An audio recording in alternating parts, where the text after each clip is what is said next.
موسیٰ علیہ السلام ایک دن تقریر کرتے ہوئے کسی نے پوچھا کہ آپ سب سے بڑے عالم ہیں؟ فرمایا الحمدللہ۔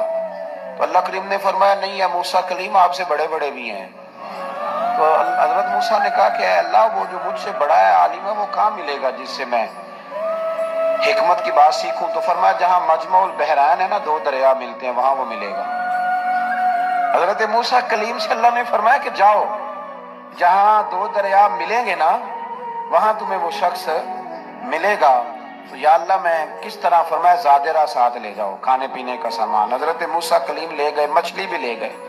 فرمایا یہ مچھلی جہاں تمہارے برتن سے نکل کے دریا میں داخل ہو وہاں دریا میں شگاف پڑ جائے گا، وہاں وہ تمہیں شخص ملے گا۔ حضرت موسیٰ نے اپنے خادم حضرت یوشع بن نون علیہ السلام کو بھی ساتھ لیا۔ یہ بعد میں حضرت موسیٰ علیہ السلام کے جانشین ہوئے۔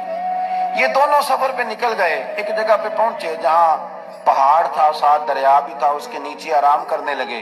حضرت موسیٰ کلیم سو گئے تو یوشع بن نون علیہ السلام موجود تھے، مچھلی جھٹ سے نکلی، دریا میں داخل ہو گئی اور راستہ بھی بن گیا۔ اب اٹھے حضرت موسیٰ کلیم، جب اٹھے تو فرمایا چلو چلے، تھوڑا آگے جا کے فرمایا بھوک لگ رہی ہے کھانا تو نکالو۔ انہیں یاد آیا، کہنے لگے حضور مچھلی تو دریا میں چلی گئی تھی۔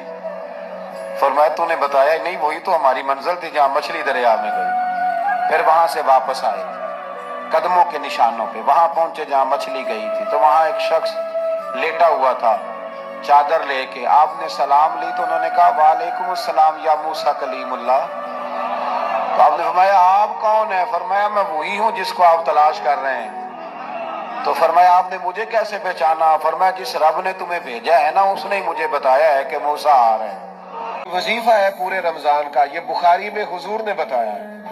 کوئی جھگڑا کرے گھر کے باہر بھی اور گھر کے اندر بھی، کوئی جھگڑا کرنے لگے، جھگڑا ہونے لگے تو کہنا انی صائم ہوں میں، اور ایک دفعہ نہیں کہنا، مرتین۔ حضور نے فرمایا 2 دفعہ کہنا میں روزہ دار ہوں، میں کوئی جھگڑا نہیں کروں گا، کوئی فساد نہیں کروں گا، کسی بےہودہ بات کا جواب نہیں دوں گا۔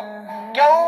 اس لیے کہ میری ایک شان ہے، میں روزہ دار ہوں، میں اس وقت ایک منصب پر فائز ہوں، میں روزہ دار ہوں۔ اور حضور علیہ السلام نے فرمایا، یہ بھی بخاری میں موجود ہے، فرمایا جس نے جھوٹ بولنا اور اس پر عمل کرنا نہیں چھوڑا اللہ کو اس کے بھوکا پیاسا رہنے کی کوئی حاجت نہیں ہے۔ جھوٹ ہی نہیں چھوڑا اس نے، ابھی بھی جھوٹ بول رہا ہے، روزہ رکھ کے بھی جھوٹ پر عمل کر رہا ہے، اللہ تعالیٰ کو اس کے بھوکا پیاسا رہنے کی کوئی حاجت نہیں ہے۔ تم نہ کرو گے تو کرم